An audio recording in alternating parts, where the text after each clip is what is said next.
puntata e prima di leggere gli SMS che vedo lampeggiare, quindi secondo me qualcuno di voi sta già partecipando alla prova fedeltà, viene vinta da chi dà la risposta giusta per primo. Io guardo il regista, cerco un cenno d'intesa e lui me lo dà questo cenno d'intesa, e quindi partiamo subito in quarta con una notizia. Sì, c'è una notizia che, letta come viene letta sui titoli di giornale, è sconcertante, sì, perché a Bologna, in un locale che si chiama Arteria, ebbene sì, non fanno più entrare i neri, le persone di colore. La sicurezza di questo locale dice in realtà che hanno dei problemi con i rifugiati, e quindi entriamo in questo tipo di ambiente, entriamo in questa discoteca, anche se non è l'orario esatto, entriamo nella discoteca, dicevo, e cerchiamo di capire di più anche questo mondo dei titolari dei locali da ballo, così vengono chiamati nella sigla ufficiale. E abbiamo proprio in onda con noi Roberto Cominardi, che è il titolare del discoteca All Fashion di Milano, ma soprattutto è il presidente provinciale del SILB,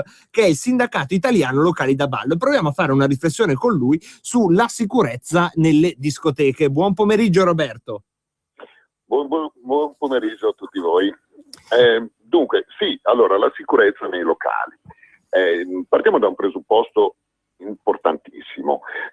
In Italia esiste una normativa specifica per quanto riguarda i locali in generale, che è dettata dal testo unico di leggi di pubblica sicurezza, ed esiste un articolo che è l'articolo 100, ed è un articolo che grosso modo recita che il questore può, davanti a problemi di ordine pubblico o comunque di pericolosità di un locale, intervenire sospendendo la licenza fino a un massimo di 15 giorni. Questo è un articolo della nostra legge che risale al 1938, ma che è sempre stato reiterato in tutti questi anni, quindi a piena efficacia, ed è uno strumento molto valido, a mio avviso, per il controllo del territorio, perché questo permette ovviamente ai questori di polizia di poter intervenire in maniera drastica nei confronti di quei locali che possono essere effettivamente pericolosi.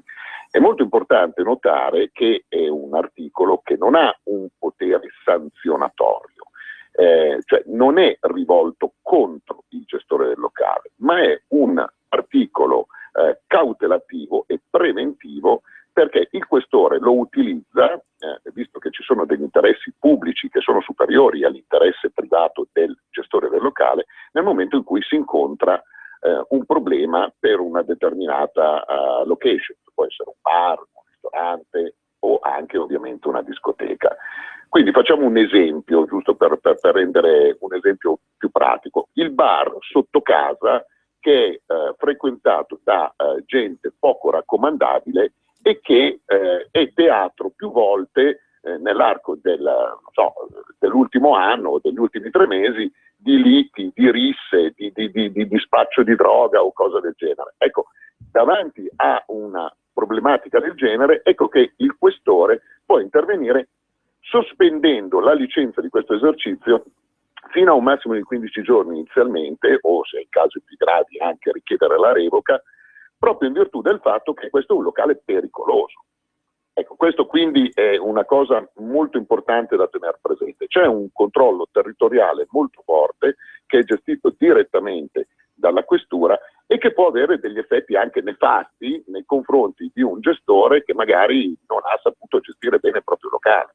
Ecco, questo certamente, Roberto, hai fatto un ottimo quadro normativo di quello che è in questo momento l'articolo 100 del TULPS, il testo unico per la sicurezza, che mette in capo al questore questa fortissima possibilità di chiudere un locale, e poi si può fare solo un ricorso al prefetto. Quello che però, diciamo, può essere un effetto collaterale, a mio avviso uno dei tanti, ma uno degli effetti collaterali è che a questo punto il titolare di un bar, anche solo per paura che si crei una rissa, è costretto anche poi a prendere delle misure che in qualche modo possono risultare o impopolari o segnare una strumentalizzazione sulla stampa, eppure vengono tutte fatte perché se c'è anche solo una rissa in un bar, il questore può d'ufficio chiuderlo, esatto? Esattamente. Diciamo che facciamo sempre l'esempio del bar che abbiamo preso prima. Prendiamo che magari sia un bar non so, negli anni 50. Negli anni 50 magari non avevamo tutti i problemi di profughi, immigrati e roba del genere, quindi magari avevamo un bar che aveva diciamo i soliti noti del rione, Bertoldo, Giovannino, eccetera, eccetera, che si ritrovavano lì, si prende, si interviene, eccetera. Sicuramente c'è il plauso da parte della popolazione perché insomma è gentaglia, che ben conoscono, eccetera. Adesso spostiamo il problema al tempo odierno, no? Dove c'è tutta questa multietnicità, questo movimento, e immaginiamo sempre lo stesso bar che sia una zona nella quale si trovano un determinato gruppo etnico. Ecco, se noi aspettiamo che ci siano 3, 4, 5 risse, probabilmente un giornalista interviene e dice ma porca miseria, come mai questo bar non lo chiudete che è pieno di delinquenti? Invece nel caso che magari il gestore sia un attimino attento, conosca l'articolo 100, inizia a dire no, io non gli svizzeri non li voglio perché fanno casino. Esattamente, gli svizzeri non li voglio, non voglio i tedeschi perché fanno problemi. Ecco che magari lo stesso giornalista può arrivare dicendo ecco qua, ecco svizzerafobico, tu ce l'hai contro gli svizzeri, contro i tedeschi, eccetera.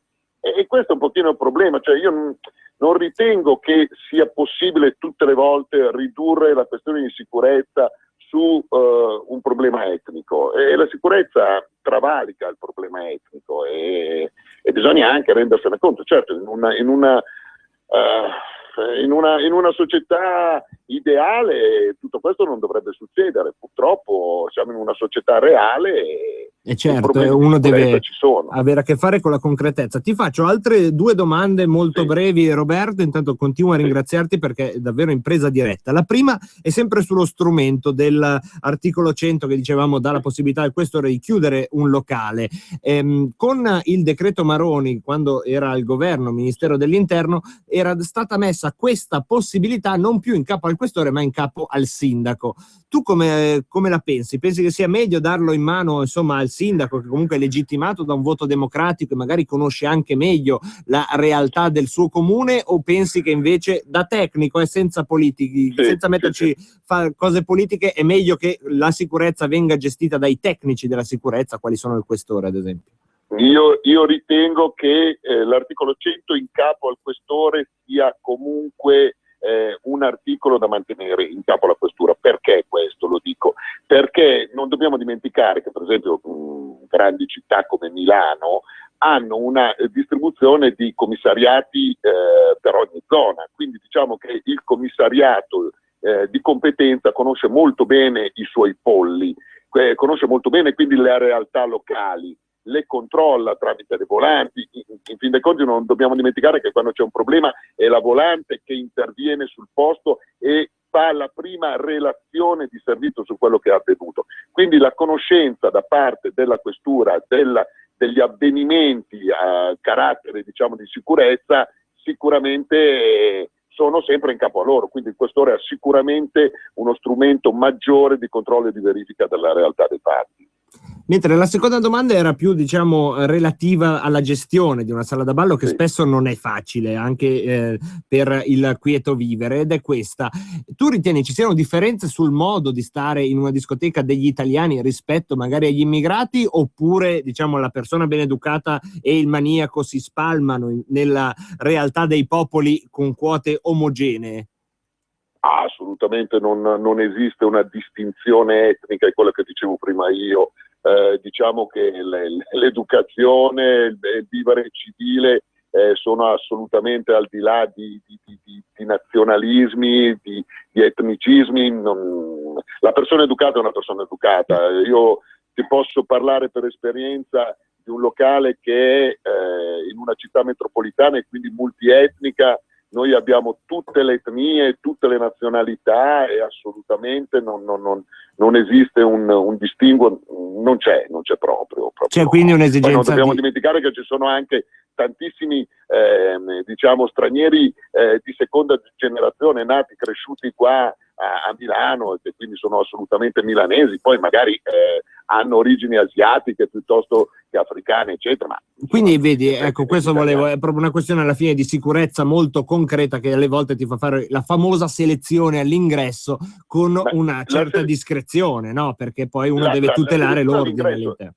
Ma guarda, la selezione all'ingresso prima di tutto tramite il decreto del 2009 che citavi prima tu, è stata introdotta perché sono stati introdotti dei personaggi che sono appunto questi addetti alla sicurezza, che devono avere un corso, devono essere iscritti all'albo della prefettura, sono segnalati alla questura, quindi questo è molto importante che la gente lo sappia, e che sono preposti proprio a una verifica e a un controllo diciamo preventivo prima di far accedere determinate persone in un locale, perché voglio dire, una volta i gestori se la giocavano anche dicendo: ma io come faccio a sapere che quello lì era pericoloso, che quello lì era di quale... Perché la gente si dimentica che se un gestore lascia fuori 100 persone dal suo locale, vuol dire che non ha incassato per 100 persone. Adesso io voglio dire, certo, chi è l'imbecille che in un momento di crisi economica del genere lascia fuori 100 persone perché così decide che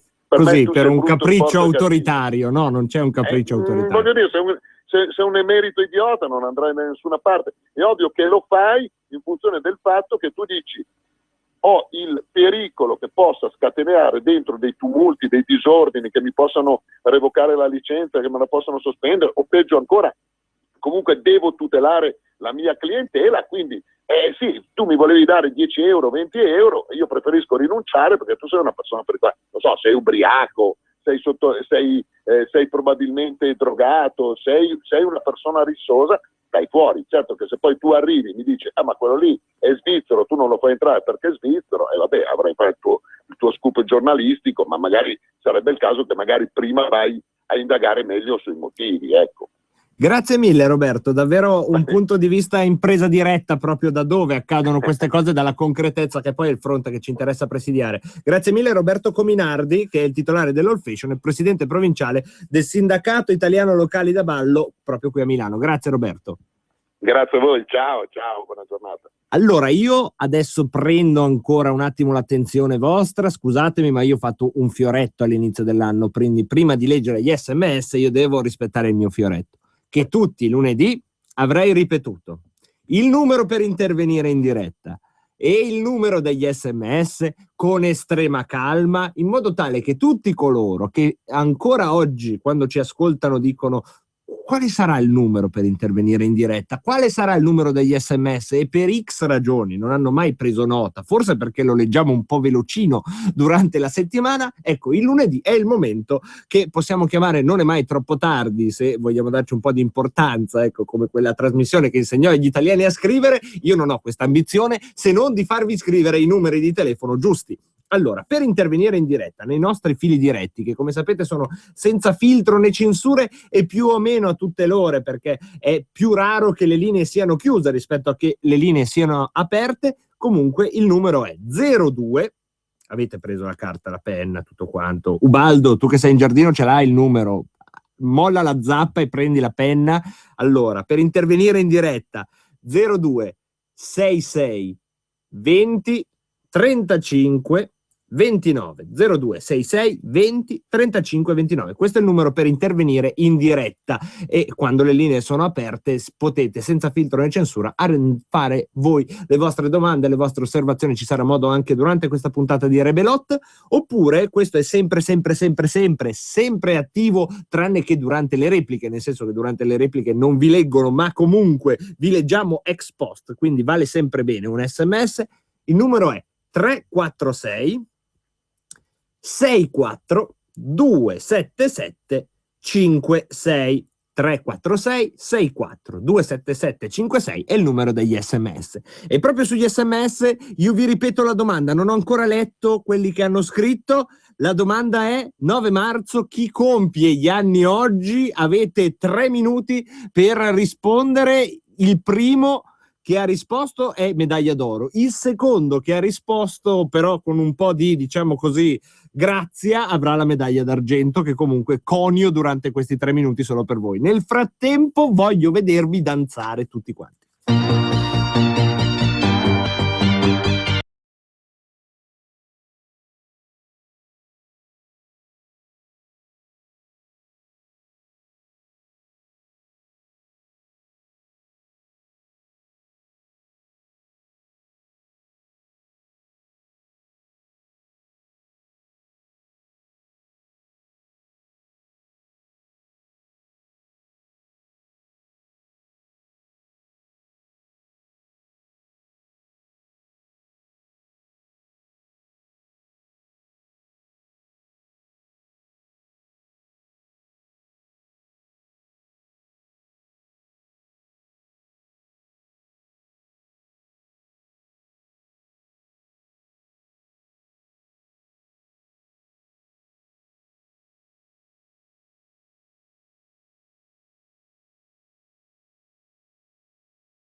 Vederti danzare, la canzone di Franco Battiato che personalmente mi sorprese sulla strada per Huesca su una macchina noleggiata nella Spagna Deep e tutte le canzoni spagnole a un certo punto tacquero e la radio spagnola fece sentire questa canzone. Da allora mi è rimasta nel cuore. Ognuno di voi poi ha nel cuore quello che vuole dal punto di vista musicale, ma non era questa la domanda. La domanda era: chi nasce oggi il 9 marzo oltre a quelli che io ho citato? Ebbene, allora abbiamo i poeta, perché è nato Umberto Saba, ce lo dice Fabrizio da Sabio Chiese.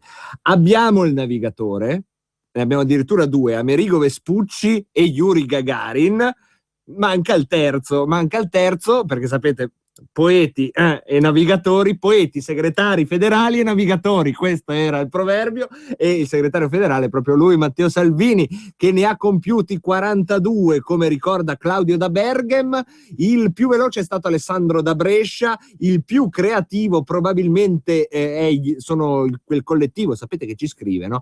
Si chiamano gli Anonymous e si firmano ormai proprio Anonymous, io ve lo giuro, si firmano così e dicono: il 9 marzo 1973 nacque l'anti-Renzi, che 42 anni dopo gli scrisse: Renzi, mi chiamo come voi e prenderò il vostro posto, ricordando quello che ci siamo detti in apertura su Benito Iacovitti, che anche lui farebbe gli anni oggi se fosse ancora qui. Roby dice che oggi però è anche nata Ornella Muti. Insomma, quindi abbiamo attrici, navigatori, segretari federali, cosmonauti e un altro amico che ricorda, adesso vado a beccare chi è esattamente, che ieri era il compleanno di Radio Padania Libera, peraltro, che compiva proprio ieri i suoi 18 anni, quindi da oggi siamo maggiorenni qui dietro questo microfono. E pensa te, io avevo la bellezza di 10 anni quando era iniziata tutta sta storia, anzi forse ne avevo addirittura 9, ma questa è sempre Radio Fatti Miei, che vi interessa fino a un certo punto, quantomeno vi interesserà molto di più quello che tra poco sentirete nel nostro giornale radio, che farà, diciamo, lo scandaglio della giornata dell'attualità. Poi ci sarà un piccolo spot, una piccola pausa pubblicitaria e poi torniamo in diretta noi qui con Rebelotte e parliamo di Russia e parliamo di quello che sta succedendo nel mondo finanziario. A tra poco. Da oggi a tavola non ti serve molto per concederti il lusso. Con la linea Deluxe di Lidl ogni giorno hai una sorpresa. Ad esempio, mazzancolle tropicali 720 grammi a 12 euro.